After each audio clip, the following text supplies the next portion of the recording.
زہ مقدر حضور حق سے سلام آیا، پیام آیا۔ حضرت فاطمہ کے وصال کا وقت آیا، انتقال کا، تو حضرت اسماء بنت امیس کو بلایا اور بلا کے فرمانے لگی تو مجھے غسل دینا اور سوائے میرے شوہر مولا علی کے کسی اور سے مدد بھی نہ لینا۔ اور فرمانے لگی میں نے حبشہ کے بارے میں سنا ہے کہ وہاں جب بیویوں کا جنازہ اٹھتا تھا تو وہ لوگ چارپائی کے اوپر یوں کر کے، اس طرح کر کے لکڑیاں لگاتے تھے، نیچے باندھ لیتے تھے اور لکڑی میں لچک ہو تو اوپر جا کے پھر اس کو باندھ دیتے تھے تو پردہ بن جاتا تھا۔ فرمایا میں نے علی کو بتا دیا ہے، تمہیں بھی بتا رہی ہوں، جنازہ میرا رات کو اٹھانا اور لکڑیاں لگا کے نا تو اوپر پردہ کر لینا، میرے وجود پر پڑی ہوئی چادر پر بھی کسی کی نظر نہیں پڑنی چاہیے۔ رات کو جنازہ اٹھانا اور رات کو مجھے دفن کر دینا۔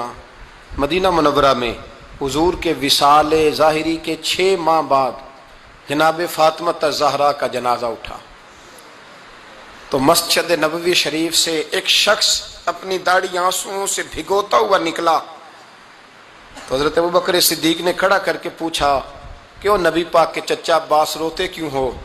حضرت عباس کہنے لگے پہلے حضور گئے تھے، اب نبی پاک کی تصویر بھی چلی گئی۔ کہا کیا ہوا؟ کہا جناب فاطمہ کا وصال ہوا، پھر سے ایک دفعہ مدینے میں رات آئی، پھر سے شام ہوئی، پھر سے جنازہ اٹھا۔ شیر خدا علی المرتضیٰ رضی اللہ تعالیٰ عنہ نے، حضرت عباس نے، حضرت قسم بن عباس نے، حضرت عبداللہ ابن عباس نے تدفین سے فارغ ہوئے۔ ایک روایت ہے کہ حضرت عباس نے جنازہ پڑھایا اور ایک مستند روایت ہے کہ حضرت ابوبکر صدیق نے جنازہ پڑھایا، اور جب جنازہ پڑھا کر کے باہر نکلے تو حضرت علی شیر خدا کی آنکھوں میں آنسو تھے۔ اتنے کالی روتے کیوں ہو؟ مانے لگے صرف فاطمہ نہیں گئی، مصطفیٰ کریم کی امت کے لیے دعائیں کرنے والا ایک بڑا ہاتھ رخصت ہوا ہے، ایک بڑا ہاتھ۔ جناب فاطمہ الزہرا نے 29 سال کی عمر مبارک گزاری۔ میں نے پہلے بھی ایک دفعہ یہ موضوع بیان کیا تھا تو میں نے بات کر دی تھی، کیونکہ میں نے نہیں کی، وہ بات کسی اور کی ہے، کرنی بڑی ضروری ہے۔ علامہ اقبال کہنے لگے، اسرار بے خودی میں لکھنے لگے کہ فاطمہ جو تو نے کیا ہے وہ کوئی نہیں کر سکتا۔ اقبال کہنے لگے فاطمہ جب تجھے دیکھتا ہوں نا تو تڑپ اٹھتا ہوں۔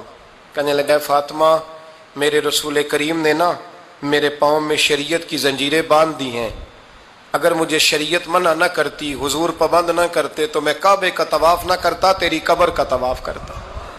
فاطمہ تو نے 29 سال میں وہ انقلاب برپا کیا، امت پر وہ رحمت کی۔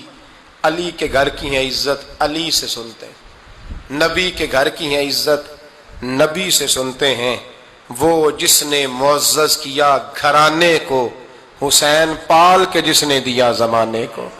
اور میرے اعلیٰ حضرت فرماتے ہیں سیدہ زاہدہ طیبہ طاہرہ۔ کبھی آپ اگلا فقرہ سنے نے تو بریلی کے امام نے حد کر دی، فرمانے لگے جان احمد کی راحت پہ لاکھوں سلام۔ جان احمد کہتے ہیں نبی پاک کی جو جان ہے وہ سیدہ فاطمہ ہے، اور صرف جان نہیں، یہ وہ والی حضور کی جان ہے جس سے نبی پاک سکون حاصل کرتے ہیں، راحت حاصل کرتے ہیں۔ جان احمد کی راحت پہ، اور اس کا ایک ترجمہ یہ ہے کہ نبی پاک کی جان کو سکون حضرت فاطمہ کی وجہ سے ملا۔